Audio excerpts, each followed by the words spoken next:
นอกจากการสนับสนุนช่องของเรานะครับผ่านการกดไลค์กดแชร์แล้วก็ Subscribe นะครับผมปัจจุบันนะครับผมช่องของเราได้เปิดช่องทางใหม่ๆนะครับผมเพื่อให้ผู้ชมนะครับผมและแฟนๆของช่องนะฮะสามารถให้การสนับสนุนช่องเล็กๆช่องนี้นะครับให้ได้ไปต่ออย่างต่อเนื่องนะครับและมั่นคงนะครับผมด้วยระบบสมาชิกนะครับผมที่ช่องเราเพิ่งเปิดขึ้นมานะฮะซึ่งทุกคนสามารถที่จะกดสมัครนะครับผมสมาชิกนะครับผมที่ปุ่มจอยนะครับผมหรือปุ่มสมัครสมาชิกนะครับผมที่มุมขวาล่างใต้คลิปนะครับผมหรือมุมขวาบนในหน้าต่างของช่องนะครับผมเพียงเดือนละ50 บาทเท่านั้นนะครับผมโดยมีสิทธิพิเศษมากมายไม่ว่าจะเป็นตราประทับแสดงระดับหลังชื่อนะครับผมเป็นรูปเรือชิปเปอร์ที่ออกมาแบบอย่างสวยงามนะครับผมพร้อมกับอีโมจินะครับเป็นรุ่นพี่แฮมชิปเปอร์นะครับผมสุดน่ารักนะครับซึ่งใช้ในการพูดคุยนะครับผมในช่องคอมเมนต์พร้อมสิทธิพิเศษต่างๆมากมายที่กำลังจะตามมาในอนาคตนะครับผมอีกอย่างหนึ่งคือทั้งการชมคลิปแบบ Exclusive นะครับก่อนใครนะครับผมหรือ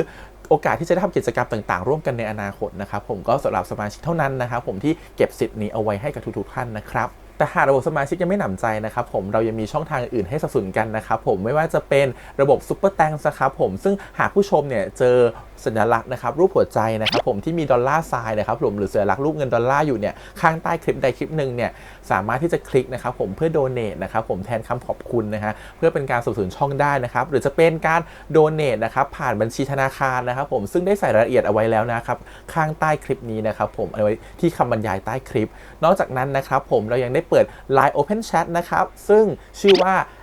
ACS Channel Family นะครับผมก็เลยขอเชิญชาวช่องทุกคนนะครับผมเข้าร่วมห้องแชทได้โดยไม่มีค่าใช้จ่ายใดทั้งสิ้นนะครับผมเอาไว้พูดคุยแลกเปลี่ยนข่าวสารกันนะครับผมในครอบครัวของเราและผมได้จัดทำสติกเกอร์ลายรุ่น Lovely พี่แฮมนะครับชิปเปอร์นะครับเอาไว้เป็นสติกเกอร์ที่ใช้พูดคุยกันด้วยนะครับจะได้ใช้คุยกันในกลุ่มก็น่ารักดีนะครับผมหรือจะเอาไปใช้คุยกับเพื่อนๆส่วนตัวก็ได้นะครับไม่ติดอะไรเลยนะครับผมตั้งใจทำออกมามากๆนะฮะเพียงชุดละ35 บาทเท่านั้นนะครับผมใช้ได้ตลอดชีพนะครับผมก็หวังว่าทั้งหมดนี้นะครับผมจะเป็นเรื่องราวดีๆที่จะเกิดขึ้นกับช่องของเราและชาวช่องของเราทุกคนนะครับผมเพื่อมุ่งหน้าต่อไปสู่ปี 2023 ปีนี้และก้าวต่อไปด้วยกันอย่างมั่นคงนะครับผมอย่าลืมสนับสนุนกันนะครับขอบคุณครับ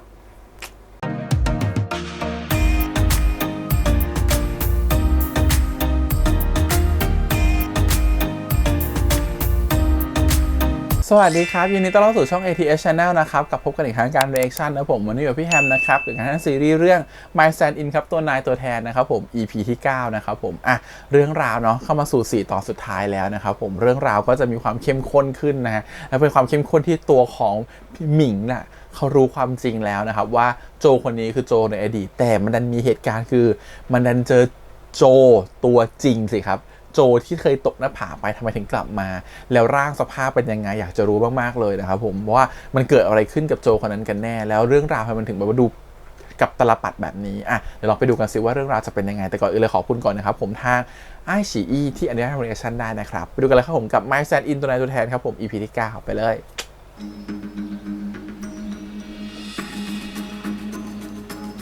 มีคนเจอร่างแล้วใช่ครับมีคนเจอร่างที่ตายไปแล้วยังระบุไม่ได้100%ครับว่าเป็นคุณโจ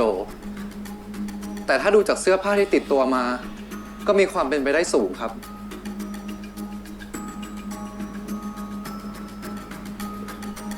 หายไปตั้ง2 ปีตกหน้าผาไปอย่างมันจะมารอดได้ยังไงก่อน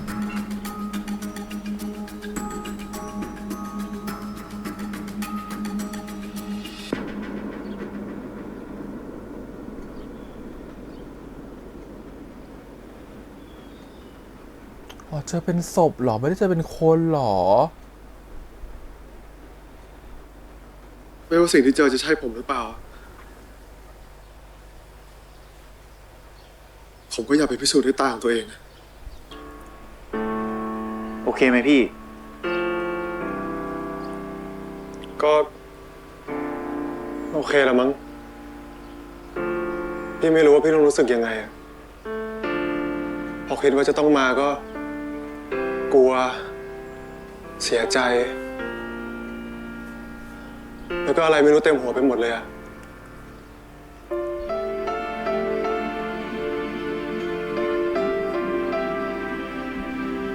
ไม่ต้องกลัวนะพี่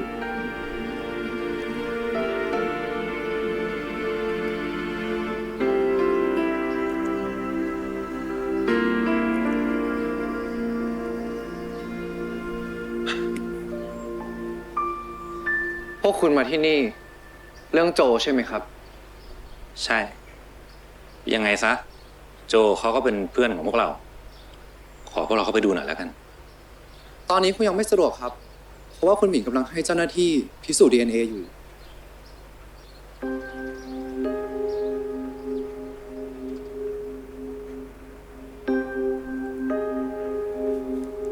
ในพิสูจน์ DNA กับอะไรอ่ะเขามีอะไรของที่เป็นของโจอยู่เหรอ เดี๋ยวผมขอนำเนื้อเยื่อไปตรวจสอบ DNA ก่อนนะครับ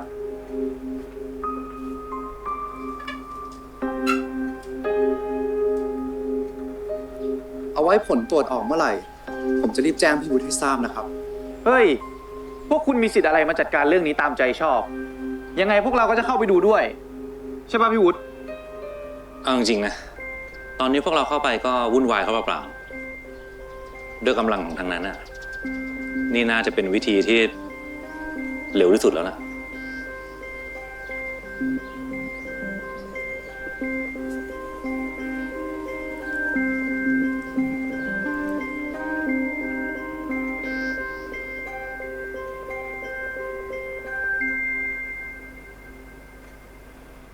อาจารย์หลอกผมทำไมอะ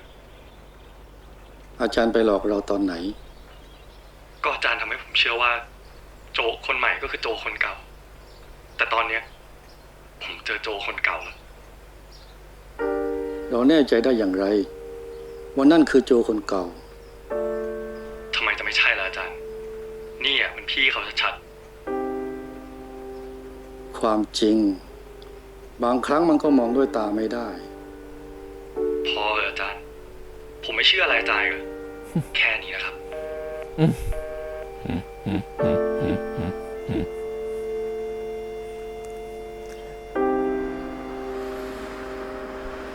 เขาอุตส่าห์จามขนาดนั้นแล้วตอนมีอะไรด้วย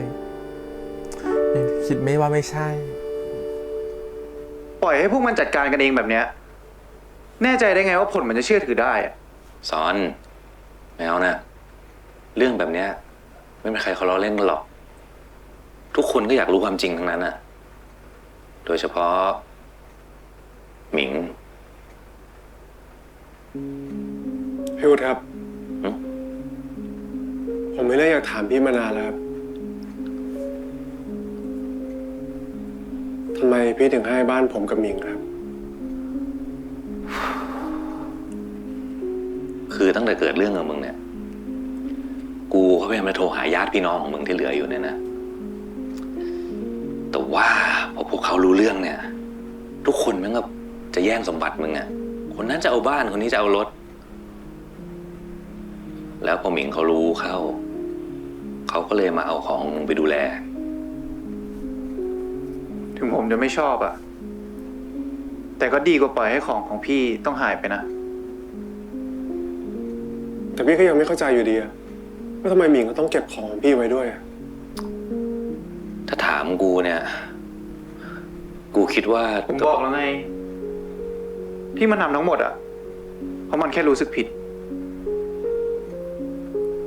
เนอะพี่วุฒิ ก็ทำนองนั้นแหละ เพราะเขา พี่ เชื่ โจไปอาบน้ำเถอะ ไม่ตาย เดินทางมาตั้งไกลเหนื่อยแย่ละ งั้นเดี๋ยวพี่ไปอาบน้ำก่อนนะ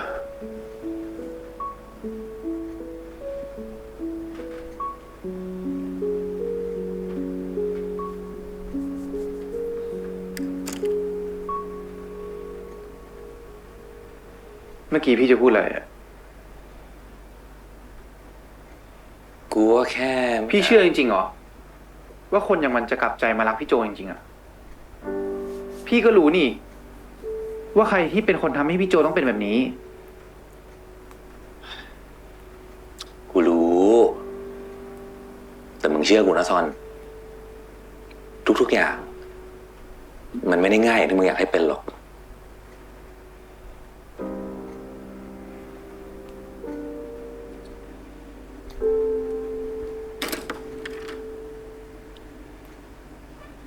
คุณหมิง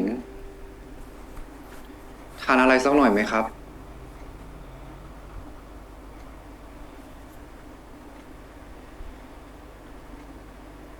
ตรวจ DNA ออกแล้วนะครับ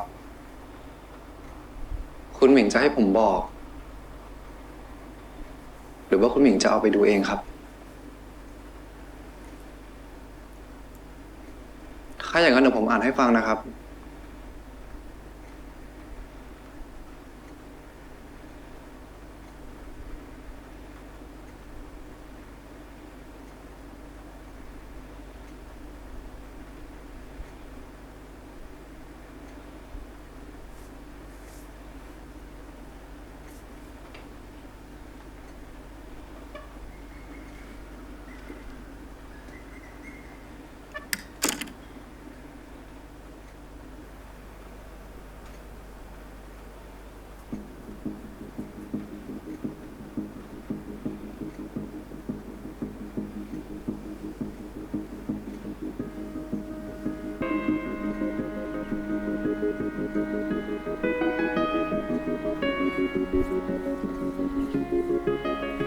มึงมาทำไม ผมจะเข้าไปดูนะครับ ว่าใช่เขาหรือเปล่า คุณวุฒิคุณซอน ผมยังพอเข้าใจ แต่คุณน่ะเกี่ยวอะไรกับเขาด้วย ให้ผมเข้าไปดูเถอะนะครับเลขาจิม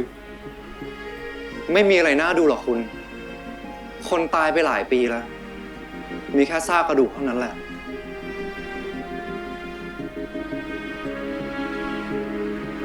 ผมขอร้องแล้วครับ ให้ผมเข้าไปดูนะครับเลขาจิม ผลตรวจ DNA ออกแล้ว คุณหมิงสั่งปิดห้อง ห้ามไม่ให้ใครเข้าไป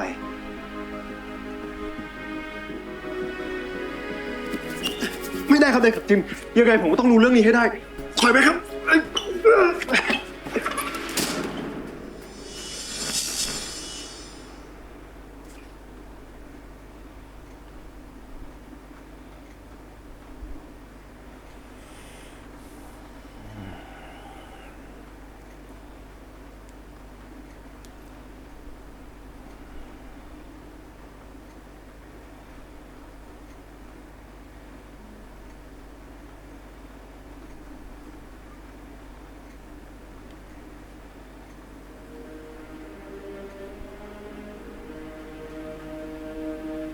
เล่นดีเนาะ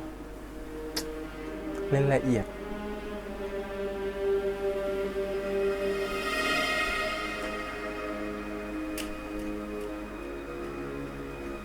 ในที่สุด กระจกคนละคนกันสุดยอด โจคนเก่า ก็ได้ตายจากโลกนี้ไปแล้วจริง ๆ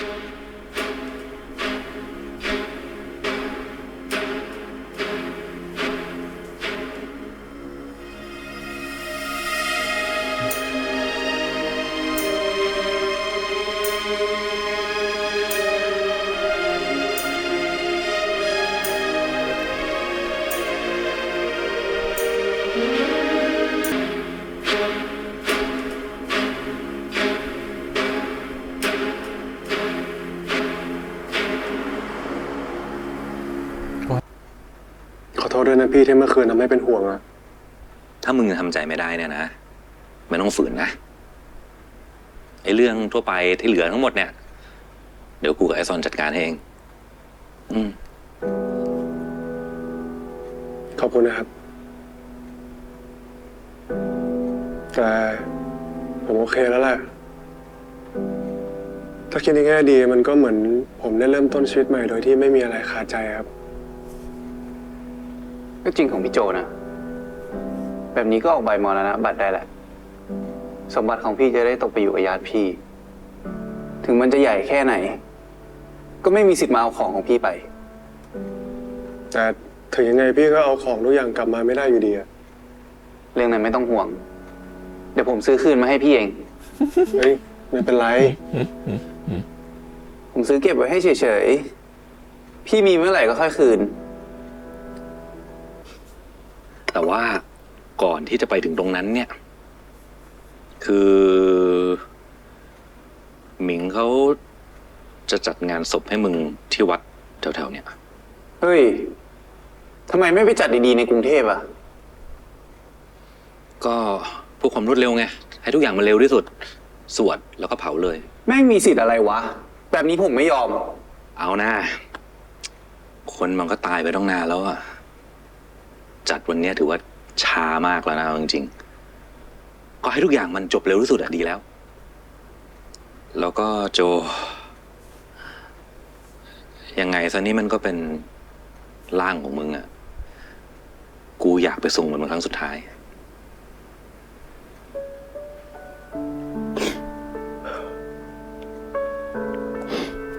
ผมก็เหมือนกัน ผมไปด้วยพี่ อย่าเลยโจ เชื่อกู มันไม่ควรมีใครต้องไปงานศพของตัวเองนะ เรื่องอื่นๆอ่ะ เดี๋ยวกูกับไอ้ซอนจัดการให้เอง ก็ดีเหมือนกัน ให้หมิงเขาเชื่อแบบนั้นว่าโจตายแล้ว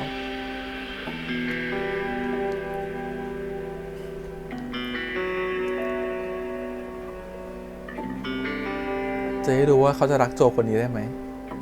ในร่างที่ไม่เหมือนโจคนนั้น ไม่ใช่แผ่นหลังที่เขาคิดถึง ไม่ใช่คนที่เขารัก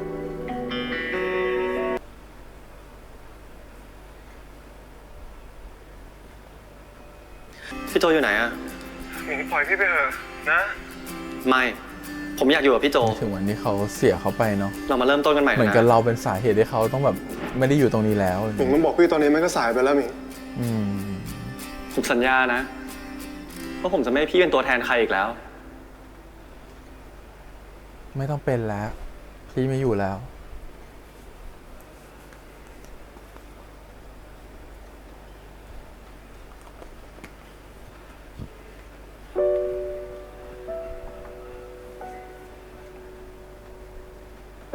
เขายังไม่รู้ความจริงจากฝั่งนี้นะว่าฝั่งนี้รู้ความจริงแล้วว่านั่นคือโจตัวจริง เขาแค่คิดเฉยๆว่าแบบมีการแบบจามเจิมตอนนั้นเหมือนฟีลลิ่งเหมือนกับเป็นโจแต่ยังไม่รู้เป็นโจตัวจริง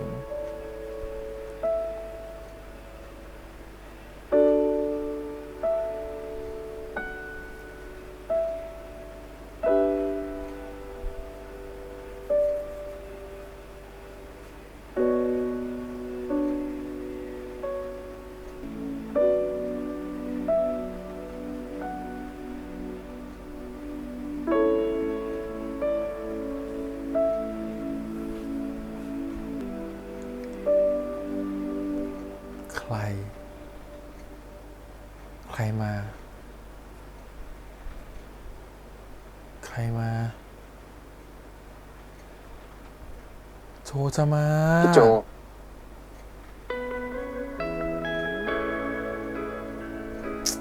ไม่ฟังพี่วุฒิเลยหลังๆเนี่ย ดื้อจริงๆ ลูกเนี่ยเฮ้ย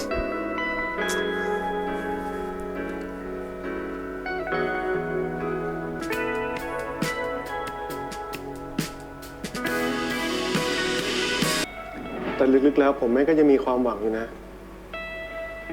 ว่าร่างกายของผมแม่งยังอยู่ดี แต่คงนอนเป็นผักอยู่ที่ไหนสักที่หนึ่งอะแล้ววันหนึ่งนะผมจะสลับร่างกลับไปเป็นโจคนเดิม ไม่มีอีกตอบไปแล้ว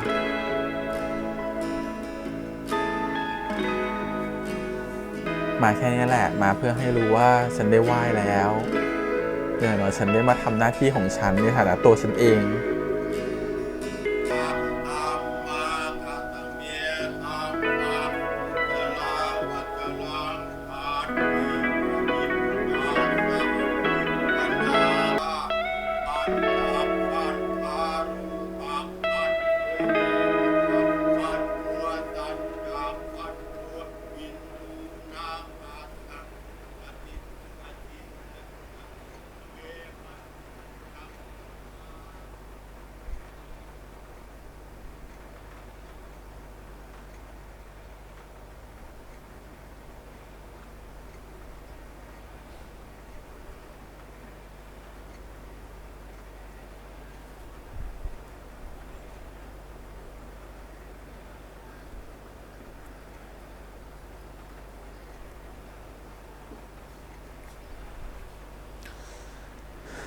อย่างไรต้องสวดจบเท่าที่ควรจะจบอยู่นะแบบ4 จบอะไรเงี้ยคุสุระ4 จบ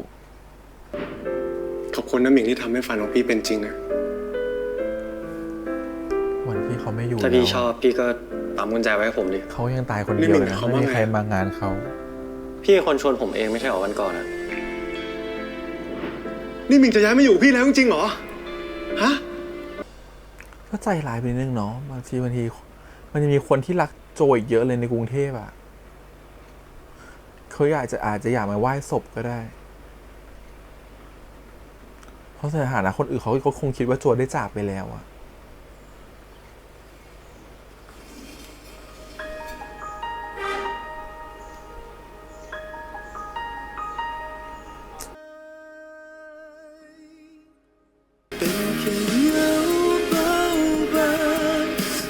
ซีรีส์ที่แบบว่าทำฉากเป็นซีรีส์วายที่ทำฉากแบบว่าชาปนกิจได้แบบละเอียดมาก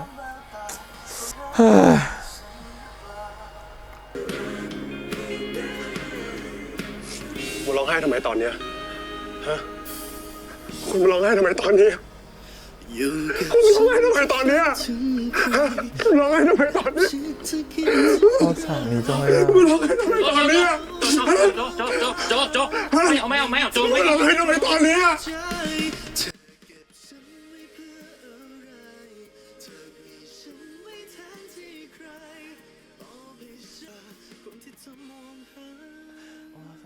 สงสารไปหมดเลยสงสารทุกฝ่าย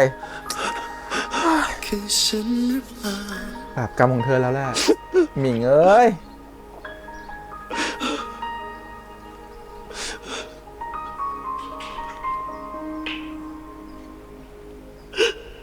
เล่นดีทุกคน EP นี้ ซอน ปล่อยพี่ได้ละ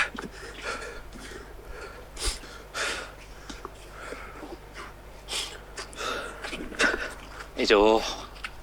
กูบอกมึงแล้วใช่ไหมว่าไม่ต้องมา ผมสาบานเลยนะพี่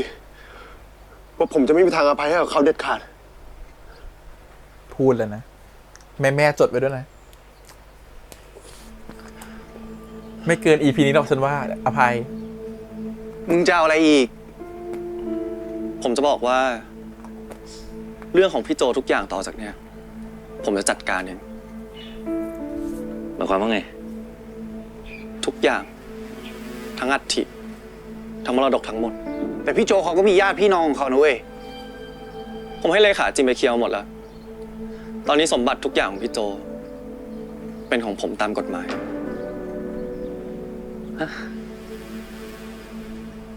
แล้วคุณจะจัดการงานของเขา ผมจะเอาอัฐิไปโปรยที่ทะเล ส่วนข้าวของทั้งหมดอะผมจะไปเผาทิ้ง จะได้ไม่ต้องมีอะไรติดค้างกันอีก โอ้ย ไม่ได้หมิง อยู่ตรงนี้ ข้าวของพวกนั้นน่ะ มันคือความทรงจำของไอ้โจนะเว้ย ทำไมจะไม่ได้ล่ะครับ ของทั้งหมดเป็นของผม ผมจะทำอะไรก็เรื่องของผม มึงนี่มันเฮ้ยซอน มึงยังแบบ อีหมิง ใจเย็นใจเย็น เอาจนนาทีสุดท้ายแม้เขาตายไปแล้วนะอีพระเอกเลดแฟลกพูดไปเลยตบหน้ามันผมเนี่ยคือโจ คุณมีสิทธิ์อะไรมาทำกับเขาแบบนั้น เพราะเขาเป็นของผม แค่คนเดียว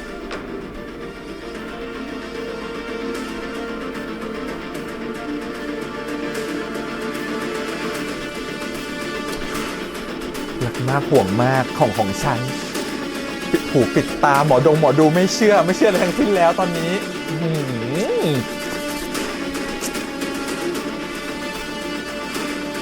จะให้เกียรติจนถึง EP เท่าไหร่เนี่ย เอาดีๆหนิง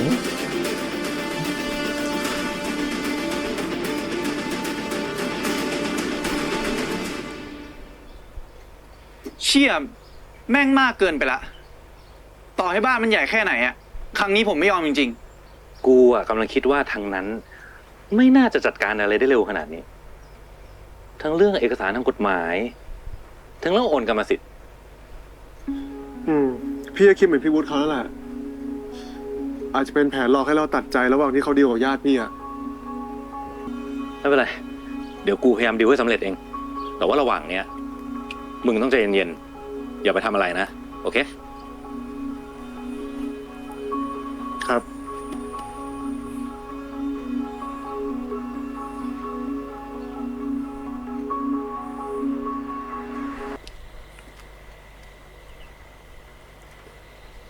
โจ ผมนึกแล้วว่าพี่ต้องมา ซอนอย่ามาห้ามพี่เลย ข้างบนบ้านมันมีแต่ความทรงจำของพี่อะให้พี่ได้เหลืออะไรเก็บไว้บ้างเถอะ ผมไม่ได้มาห้ามพี่ ผมมาช่วยพี่ต่างหาก วันเนี้ยผมจะไม่ยอมให้พี่ต้องเสี่ยงคนเดียวอีกแล้ว เขาติดกล้องไว้หรือเปล่ารอบเนี้ยเธอก็เข้ามาสุ่มสี่สุ่มห้า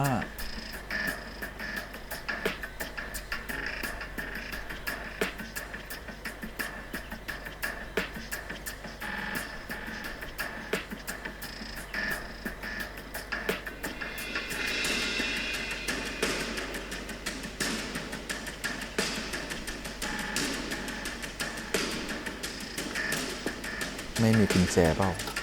ยังมีอยู่เหรอ กุญแจอยู่ที่เดิมอะค่อยช่วยหน่อย งั้นเดี๋ยวผมไปดูต้นทางให้นะพี่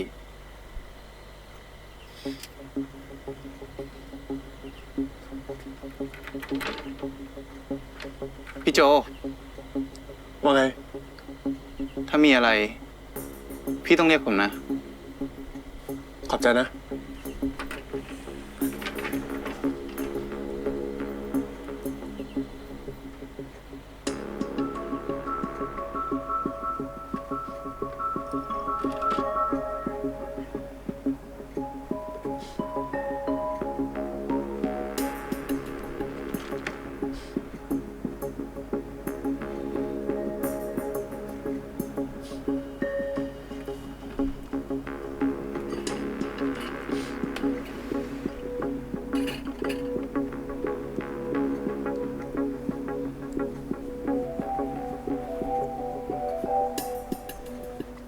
จะเก็บไว้อีกเหรอไอเนี่ยจะเก็บไว้อีกเหรอฮะ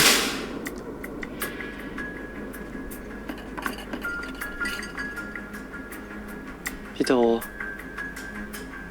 กลับมาแล้วครับ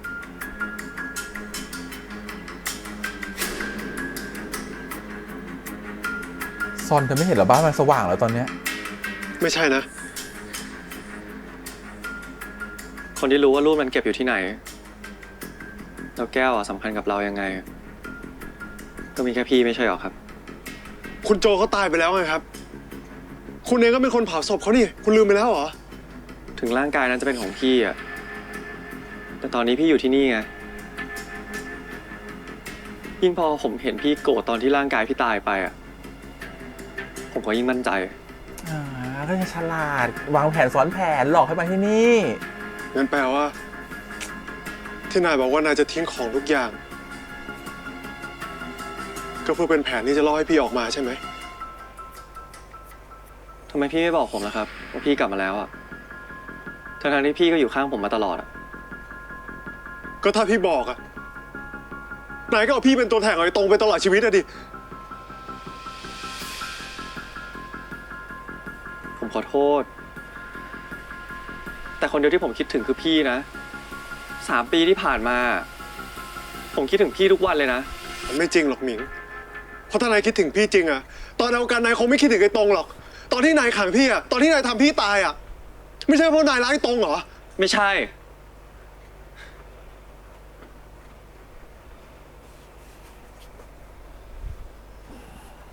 คนที่ผมรักอะคือพี่นะ พี่โจ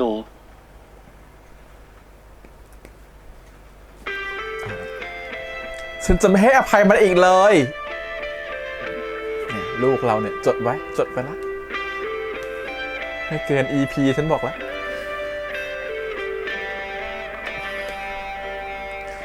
พี่ให้โอกาสผมเถอะนะ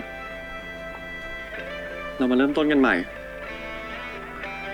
ผมสัญญานะว่าผมจะไม่ทำให้พี่เสียใจอีกแล้ว ดีมาดีอย่ามาใจอ่อนนะ จะไม่ยอมให้มึงทำร้ายพี่เขาอีกแล้ว หมิง ลูกเรารักเขา ลูกเรารักเขาเฮ้ยโอ้ย ทำไมอะทำไมมันต้องเป็นแบบนี้ด้วย พี่โจ ตั้งสติหน่อย มันไม่ได้รักพี่หรอก มันแค่รู้สึกผิด เราก็รักเขา รู้สึกผิดเหรอ เราก็พยายามจะใส่หัว ใช่ เขาว่าเป็นอย่างนั้น คนอย่างมันอะเสียอะไรไปก็อยากได้คืน แต่พอได้คืนแล้ว ก็ไม่คิดจะรักษาไว้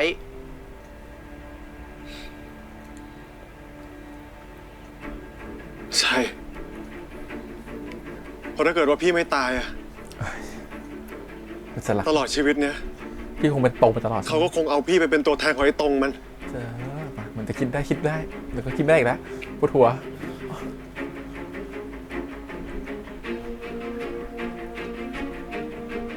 พี่สัญญากับผมได้ไหมว่าพี่จะไม่กลับไปหามันอีก ได้ พี่สัญญา สัญญามากี่รอบแล้วลูก ทุกอย่างมันจะต้องไม่กลับไปเป็นเหมือนเดิมอีก รอดู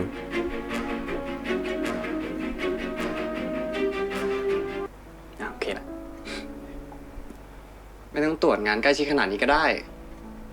ไม่ได้หรอก คนนี้ต้องพิเศษหน่อย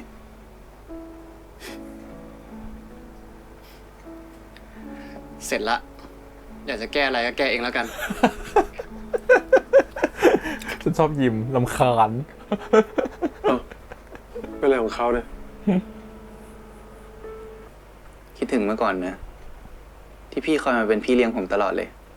ตอนนี้สลับกันละ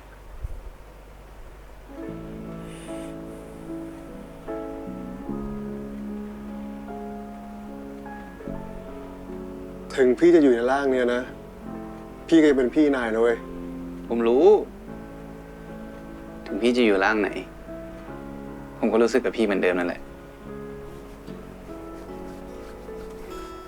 จบเรื่องนี้ได้ไงนะฮะ อยู่แล้วไหนก็หล่อด้วยอ่ะ โจน้องฟังค่ะสนันบาค่ะ นะครับ เดี๋ยวพี่ซอนเข้าไปก่อนได้เลยนะครับ ส่วนของพี่โจเดี๋ยวพิธีกรให้คิวอีกทีนะครับ ได้ครับซอน พี่ไม่เคยออกงานแถลงข่าวมาก่อนเลยอะ งั้นเดี๋ยวพี่เข้าพร้อมผมเลย ฮะ ถ้าพร้อมแล้วขอเสียงปรบมือต้อนรับพระเอกของเราในค่ำคืนนี้ น้องสันค่ะ เอางี้เลยเหรอ จุงมือเลยเหรอ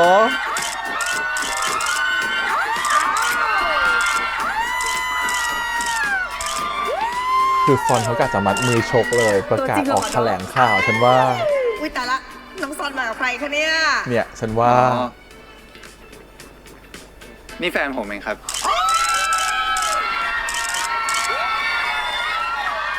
แฟนใน MV ไหม แฟนใน เขาห MV มายถึงแฟนใน MV ใช่ไหมคะ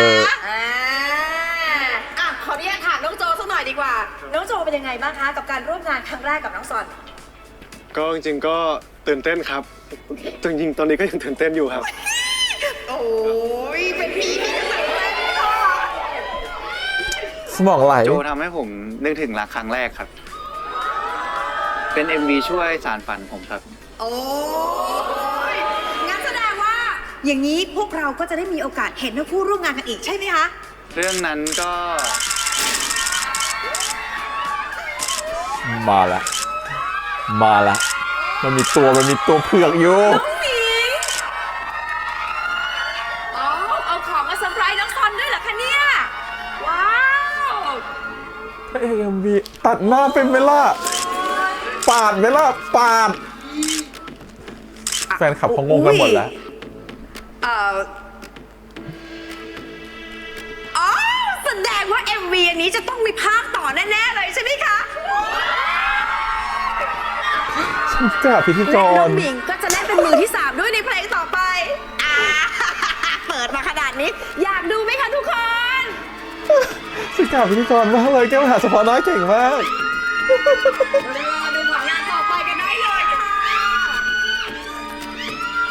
มันเอาไปเรื่องไหมล่ะ มันเอาทุกแกล้งทุกคนเป็นไงล่ะดูดิ นิสัยมันมาดูพระเอกคนแบบนี้ไม่มีที่ไหนเนี่ยในโลกเนี่ย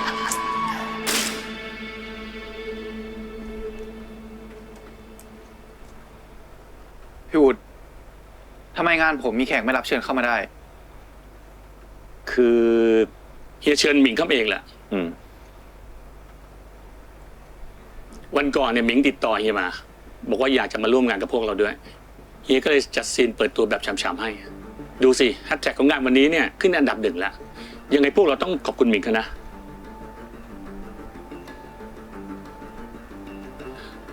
เฮ้ยมันโจ๊เปล่าวะเนี่ยเฮียคิดว่าพระเอกที่ไหน ใครเปลี่ยนลุกให้มันวะอย่าลืมขึ้นเงินเดือนให้มันนะครับ ไม่ขนาดนั้นหรอกครับเฮีย เฮียคิดเองเปล่าวะเนี่ยว่า นับมันเนี่ยอย่างนี้เหมือนไอ้โจคนเก่า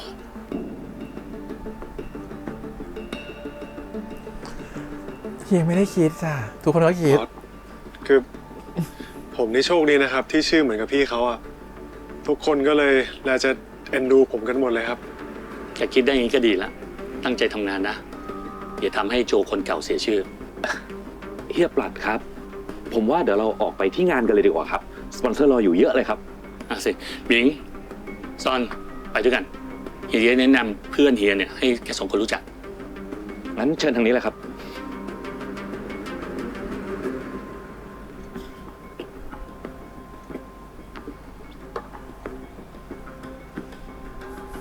บางทีมันก็น่าหมั่นไส้น้อยหมิงเนี่ยมันรำคาญเนี่ยแต่ก็เป็นพระเอกอ่ะมันก็มันจะหมั่นไส้เต็มสปีดมันก็ไม่ได้ เดี๋ยวกินอาหารหมาพอดี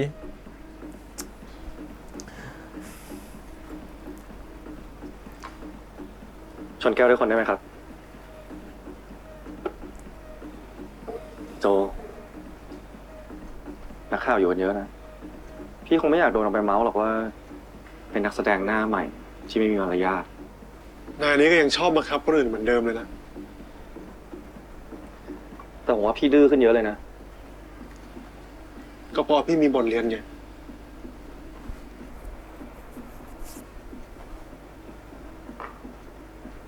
เติมให้หน่อยสิ เอาแบบที่มอมเล่าผมแล้วแอบเข้าไปในบ้านอะฉลองให้กับการกลับมา พี่ไม่ได้กลับมาหานาย ไม่ต้องห่วงอีกไม่นานพี่ก็จะหลุดพ้นละ พี่คิดว่ามันจะทำให้พี่ดังไปได้ตลอดเหรอ ทำไมอะพี่ไปเล่นในมีกับซอนแค่เพลงเดียวยอดไอจีพี่ก็เพิ่มขึ้นไม่รู้จะกี่เท่าแล้ว พี่ก็รู้นะ อยู่ค่ายเดียวกันนะทำไมเขาต้องดันมันก่อนปะ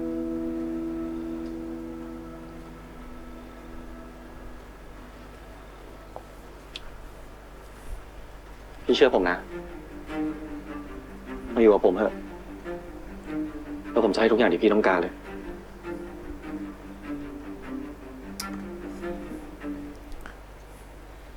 มึงเสือกอะไรกับพี่เขาวะ ซอน นักข่าวอยู่เยอะซอน ช่างแม่งดิคิ้วกูไม่กล้า ซอนปล่อย เฮ้ยเฮีย ซอนไม่เอาปล่อยซอน ทุกคนไม่ต้องตกใจนะครับ อันนี้เป็นแค่การจำลองฉากสำคัญใน MV เพลงใหม่ เอาไหมพวกเราไปดูเป็นแค่น้ำจิ้มนะครับ ยังไงก็สนุกกันต่อนะครับ เชิญครับซ่อนมีงานต่อแล้วเว้ยซ่อน แก้ตัวกันหลายรอบแล้วเหนื่อยแล้วนะ โจเอ็งมากับเฮีย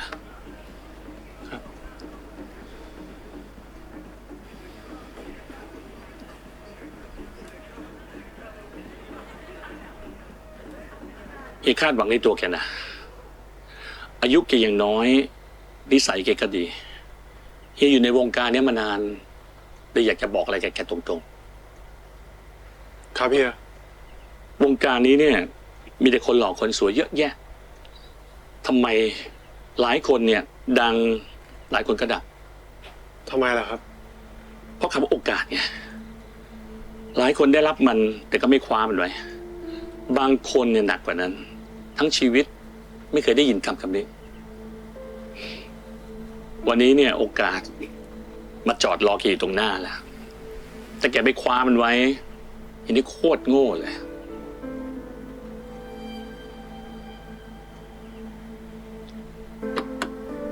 ก็คือหมิงมาซื้อตัวไปงี้เฮียก็เลยบอกว่า ไปส่งแกนะ ให้ไปอยู่กับหมิง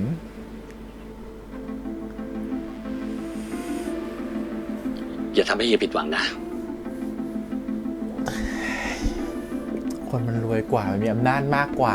มันมีทุกสิ่งทุกอย่างมากกว่าสมพระเอกเด็ดแซกขึ้นมาพร้อมกับอำนาจและเงินทอง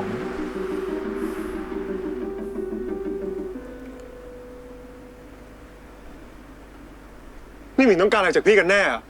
ฮะ ผมแค่อยากไปส่งพี่ที่บ้านอะ ไม่เป็นไรแต่พี่กลับเองได้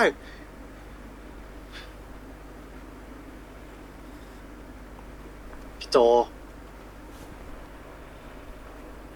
เขาอุตส่าห์ส่งพี่กลับมาหาผมอีกครั้งอะให้ผมได้มีโอกาสถ่ายโทษพี่เถอะส่งพี่กลับมาหาหมิงเหรอมีคำว่านั่นมันเป็นโอกาสของหมิงเหรอมีเข้าใจอะไรผิดปะมันเป็นโอกาสของพี่ที่ส่งพี่กลับมาแก้ไขสิ่งที่พี่ทำผิดพลาดและความผิดพลาดของพี่อะมันก็คือหมิงนั่นแหละรู้ตัวปะออกไปจากชีวิตพี่ซะเพราะถ้าหมิงไม่ออกเนี่ยเดี๋ยวพี่ไปเองโจ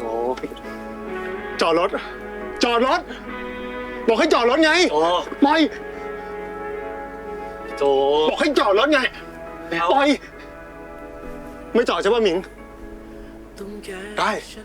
เดี๋ยวพี่ไปเองโจ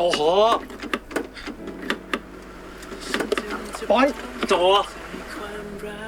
มันมีคำถามหนึ่งนะที่คาใจพี่มาตลอดว่าหมิงเคยรัก ถ้าเป็นในตรงเนี่ย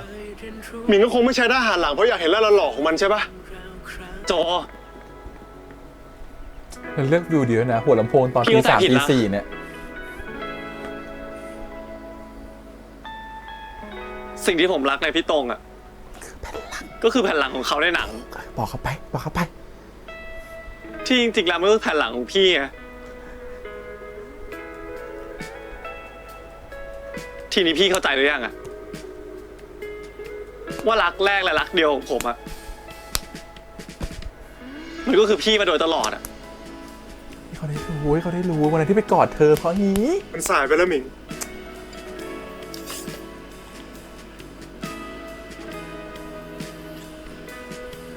พี่ไม่รักผมแล้วเหรอพี่ไม่อยากให้ผมรอพี่กลับบ้านแล้วเหรอ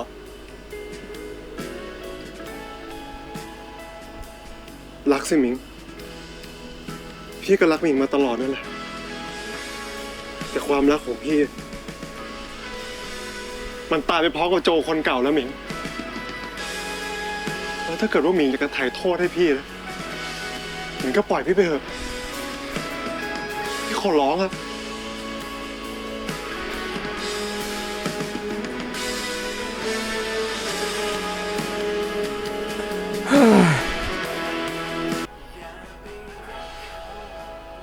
ขมจริงๆ EP นี้ขมไม่คลายเลยจ้ะ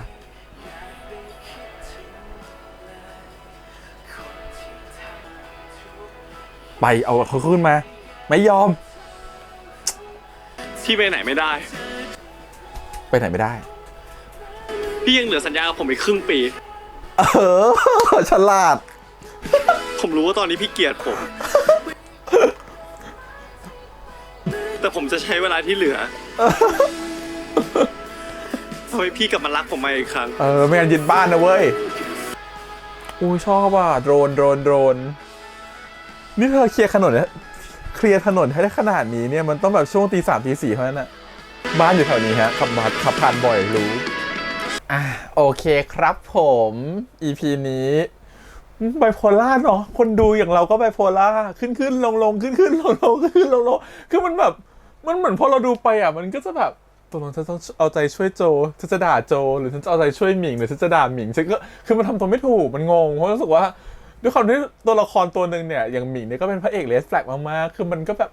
มันก็ร้ายมันก็แบบยิงพยองจองหองมันก็คือสุดจริงๆอีกคนนึงเนี่ยโจมันก็แบบว่ามันก็เป็นแบบรักก็รักแหละแต่ต้องดื้อต้องไม่โอเคไปก่อนเพราะว่าฉันกลับมารอบนี้ฉันไม่อยากจะโดนเหมือนรอบที่แล้วอีซอนมันก็เป่าหูปุ๊บรู้สึกแบบโอเคฉันต้องเชื่อฉันต้องเป็นแบบนั้นฉันต้องรอดฉันต้องไปต่อคือมันแบบมันเลยเป็นแบบ energy ที่มันเหมือนทั้งสองคนทำอะไรที่มันตรงข้ามกับความรู้สึกแล้วว่าจริงๆคนมันไม่ได้ตรงข้ามความรู้สึกหรอกจริงๆแล้วตัวหมิงมันทำตามความรู้สึกของตัวเองนั่นแหละเพราะมันรู้แล้วว่าคือใครใช่ปะแต่แค่ความรู้สึกอันนั้นมันไม่ถูกเปิดเผยออกไปว่าจริงๆฉันเคยรู้สึกแบบไหนมาก่อนที่เธอเป็นรักแรกของฉันเพราะอะไรฉันไม่เคยรักตรงเลยเพราะฉันรู้แล้วความจริงคืออะไร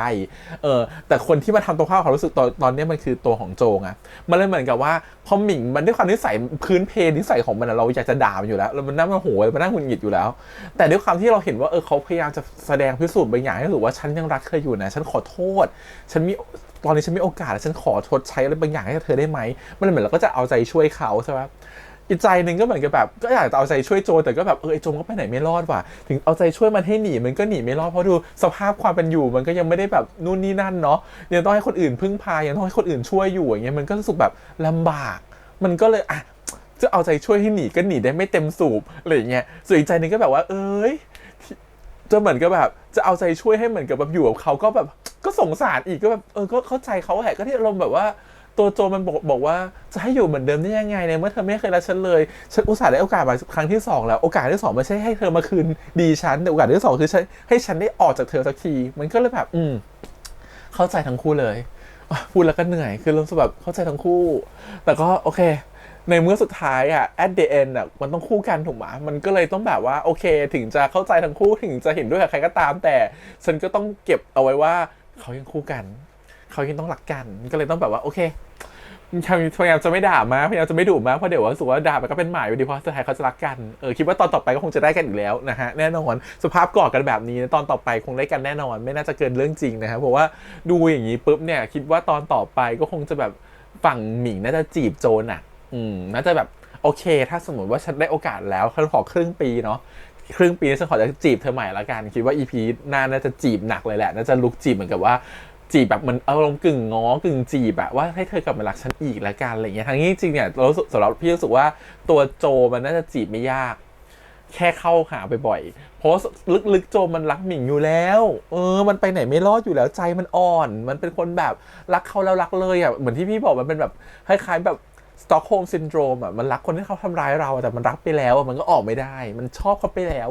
มันทำยังไงว่าลืมเขาไม่ลงอยู่ดีอะไรเงี้ยเพราะฉะนั้นมันก็พอจะเปิดโอกาสให้หมิงอยู่แล้วแหละแค่ตื้อหน่อยแค่ตื้อหน่อยเดี๋ยวชนะเดี๋ยวลูกตื้อก็จะชนะนะฮะเป็นแบบนั้นแต่คิดว่าสุดท้ายเด็กก็ยอมใจอ่อนคือซอนเขาไม่ชอบอยู่แล้วคือให้ซอนพยายามแค่ไหนถ้าคนที่เขาไม่ชอบแบบมันคือไม่ชอบเข้าใจปะและยิ่งคนที่เขาชอบมันอยู่ตรงนี้ยังไม่ไปไหนมันก็ยิ่งยากแบบเข้าใจความรักมากซับซ้อนเพราะว่าดูดวงมาเนี่ยให้กี่คนเนี่ยดูดวงขึ้นมาเนี่ยก็เป็นแบบเนี้ยลืมคนเก่าไม่ได้ถ้าคนเก่ากลับมาก็โอเคกลับไปคืนดีคือมันเป็นฟีลลิ่งแบบจริงๆเพราะว่าถึงให้คนเก่าร้ายกับเราแค่ไหนแต่มันจะมีความในภาพของเราในหัวเขาจะเป็นความทรงจำดีๆอยู่มันมีความทรงจำแย่ก็จริงแหละแต่พอเขาทำดีกับเราความทรงจำดีมันก็จะกลับมามันก็ทำให้รู้สึกว่าเราเหมือนกับแบบชะงักละลังไปจากความสัมพันธ์นี้ไม่ได้สักทีนะต่อให้คนอื่นมาชอบเราถ้าเราไม่ได้ชอบเขามันก็แค่นั้นน่ะคือเรารู้สึกเราก็แค่ยินดีขอบคุณที่เขาชอบเราแต่เราไม่รู้สึกชอบเขาจริงๆในเมื่อใจเรายังผูกพันอยู่กับคนนี้มันเลยเป็นความสัมพันธ์ที่มัน move on ไม่ได้มันก็ยังอยู่แบบนี้ไปเรื่อยๆอะไรเงี้ยก็มันไม่มันเลยเหมือนจะสงสารโจก็ไม่ได้เต็มที่จะดีใจกับหมิงก็ไม่เต็มที่เป็นฟีลแบบนี้ทีนี้กลับมาวิเคราะห์ตัวละครกันดีกว่าวิเคราะห์ตัวละครชอบฉาก EP นี้มาก EP นี้ให้ความสำคัญกับการดับชาปนกิจศพของตัวโจมากๆนะครับผมแม้กระทั่งเหมือนกับ EP ที่ทุกคนรู้แหละว่าโจยังไม่ตายแม้กระทั่งหมิงเองก็เชื่อแล้วว่าโจไม่ตายนะฮะแต่ไม่แน่ใจว่าหมิงโทรไปหาแบบว่าหมอดูว่าบอกว่าผมไม่เชื่อหมอดูแล้วเนี่ยเพราะอะไรนะ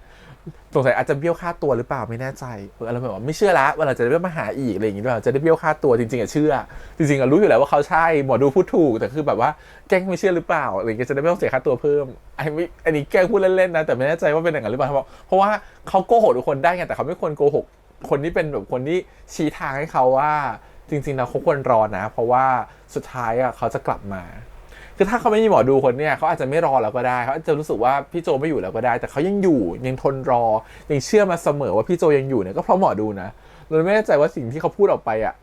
มันแบบว่าเป็นการพูดเพื่อหลอกหรืออะไรยังไงหรือเปล่าไม่แน่ใจรู้สึกว่ามันก็ตลกนิดนึงเพราะว่าสุดท้ายพอเรื่องมาเฉลยว่าจริงๆแล้วหมิงก็สงสัยอยู่แล้วเพราะมันก็ต้องสงสัยอยู่แล้วแหละตั้งแต่มีอะไรกันเนี่ยมันก็ต้องแล้วถูกปะแล้วพอมาสุดท้ายไปพูดเหมือนกับว่าผมจะยึดสมบัติทั้งหมดเป็นของผมเองครับเพื่อเปิดทางว่าให้ตัวของโจมาเคลียร์ของในห้องแล้วค่อยแอบสังเกตการว่าของที่เขาจะหยิบคืออะไรบ้างมันก็จะมีแค่โจตัวจริงเท่านั้นที่จะรู้ว่าของอะไรที่เขาจะหยิบออกไปก็เลยทำให้มั่นใจเข้าไปอีกว่านี่แหละคือพี่โจแล้วค่อยออกมาเผยตัวว่าทุกอย่างเป็นแผนและเป็นกับดักเพื่อให้พี่โจมาที่นี่ก็ค่อนข้างจะซับซ้อนนิดนึงอารมณ์เหมือนแบบ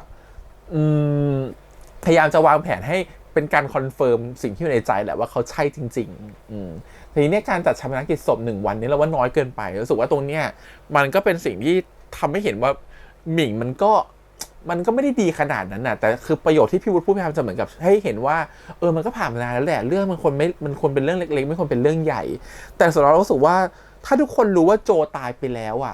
มันควรจะให้เกียรติทุกคนที่รู้จักโจอะแบบพวกอันเนี้ยแบบพี่ฝั่งแบบพร็อพที่แบบว่าชอบต้มอะไรแกงไก่ไม่ใช่แกงไก่ต้มขนมจีนน้ำเยี๊ยวมาให้กินอะไรเงี้ยอย่างเงี้ยคนให้เขาได้มีโอกาสได้มางานศพไหมหรือว่าจะเป็นเหมือนกับแบบหัวหน้าก็ได้เฮียก็ได้คุยหัวหน้าอย่างเงี้ยควรได้มีโอกาสได้เขามางานศพไหม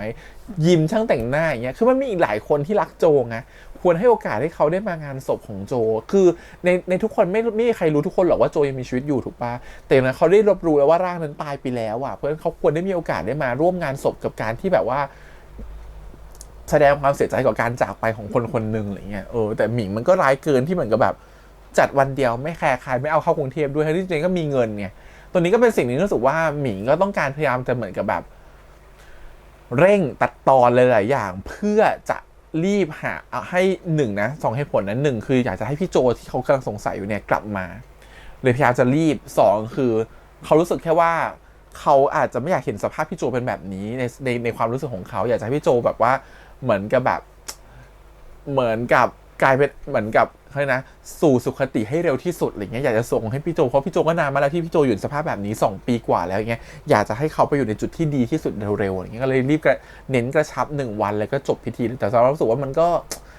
ไม่โอเคอยู่ดีแล้วว่ามันน้อยเกินไปนิดนึงสำหรับความรู้สึกเรานะอันนี้เป็นสิ่งที่เราไม่เข้าใจเหตุผลของหมิงนะว่าทำไมหมิงถึงทำแบบนั้นแต่ถ้าอยากจะอาจจะเข้าใจแต่รู้สึกว่าเราไม่เข้าข้างแล้วกันคือรู้สึกว่ามันไม่เข้าข้างเหตุผลของตัวละครตอนนี้ว่าทำไมถึงต้องทำแบบนี้อะไรเงี้ยทั้งจริงๆมันควรจะทำให้แบบสมเกียรติหรือยิ่งใหญ่กว่านี้ได้ด้วยตัวเองที่มีกำลังพออะไรเงี้ยตรงนี้ก็เลยแบบนิดหนึ่งหรืออาจจะรีบๆทำเพราะรู้สึกว่าไม่อยากจะรู้สึกว่าเป็นการสูญเสียโจไปเพราะว่าเขาก็รู้สึกผิดด้วยส่วนหนึ่ง2คือเขารู้ว่าโจกลับมาแล้วก็รู้สึกว่ามันไม่ควรจะเป็นต้องเป็นเรื่องกระเริบเพราะว่าฉันได้รู้อยู่แล้วว่าตัวจริงเขาไม่ได้ตายอะไรเงี้ยก็อาจจะเป็นแบบนี้ก็ได้ในมุมของเขาแต่สำหรับพี่รู้สึกว่าน้อยไปสำหรับคนอื่นๆแล้วกันเหมือนกับถ้าคิดแทนคนอื่นๆน้อยไปถ้าคิดแทนตัวเองมันคงโอเคแล้วแหละแต่คิดแทนคนอื่นๆมันคิดน้อยไปนิดนึงซึ่งเราคิดว่าประเด็นตรงนี้พี่วุฒิหรือใครคนท้วงไงแต่พี่วุฒิก็ดันเห็นด้วยก็เลยรู้แบบไม่น้อยไปนิดนึงแล้วมันน้อยถึงขั้นที่เหมือนพอเราเห็นตัวของโจมางานศพแล้วก็เผาตัวเองแล้วก็รู้สึกว่าร้องไห้แล้วก็แบบว่าเขารู้สึกคือแบบเรานึกถึงประโยคหนึ่งขึ้นมาว่าบางทีเราจะไม่ยอมเชื่อเลยว่าคนที่เรารักตาย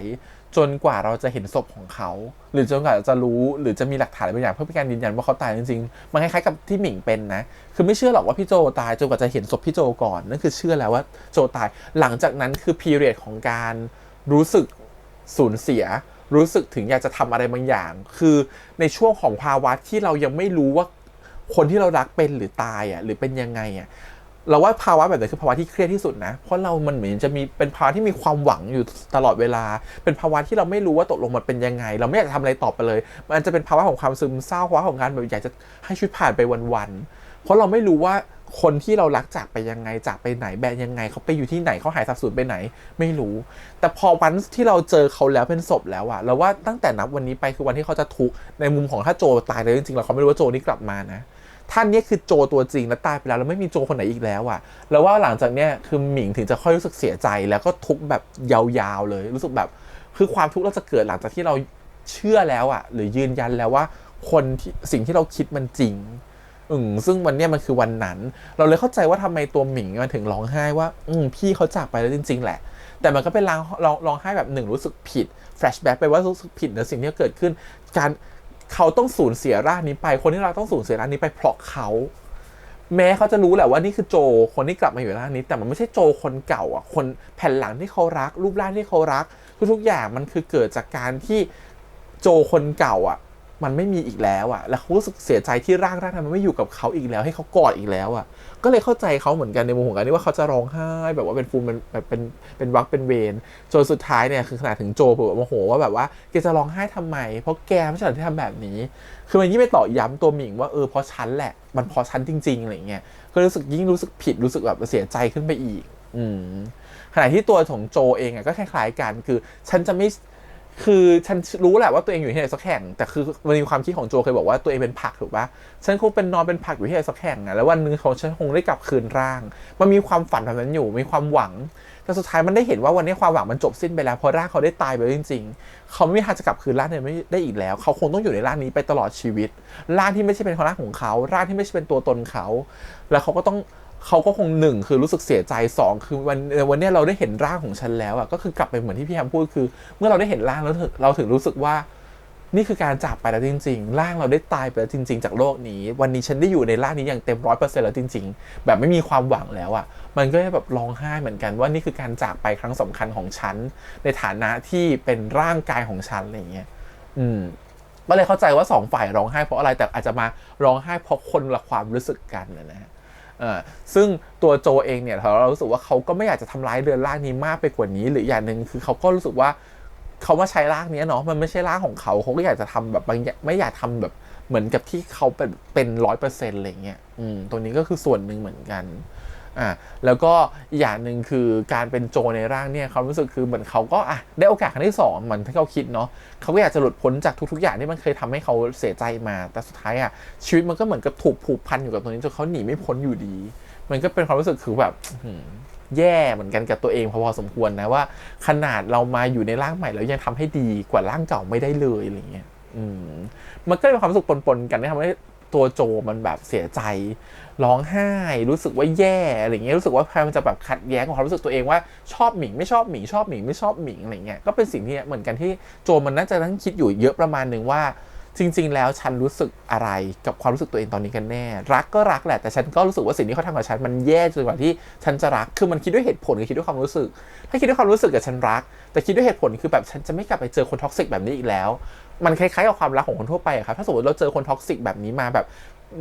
ท็อกซิกแบบเนี้ยเราไปเจอคนใหม่ที่ท็อกซิกแบบเดิมเราจะเรียนรู้แล้วว่าเราจะไม่อยากเจอบทเรียนแบบเดิมๆเราจะให้เหตุผลในการเลือกคนว่าไม่ฉันจะไม่เอาคนแบบนี้อีกแล้วแต่ถ้ารักถามว่ารักเขาไหมเราอาจจะรักเขาก็ได้นะมันต้องแยกกันนิดนึงอะไรเงี้ยซึ่งตอนนี้โจมันทำแบบนั้นอยู่คือฉันจะใช้เหตุผลกับสิ่งที่ฉันกำลังเลือกให้ฉันเป็นตัวฉันเองอะไรเงี้ยแต่สุดท้ายมันก็ใช้เหตุผลไม่ไหวเพราะว่าอิทธิพลของหมิงมันเยอะกว่ารวมถึงเขายังสัญญาจ้าง1 ปีเธอผ่านไปครึ่งปีเองเธอต้องอยู่กับฉันก่อนมันก็ยากขึ้นไปอีกถูกไหมที่จะทำตามความรู้สึกของตัวเองได้ทั้งหมด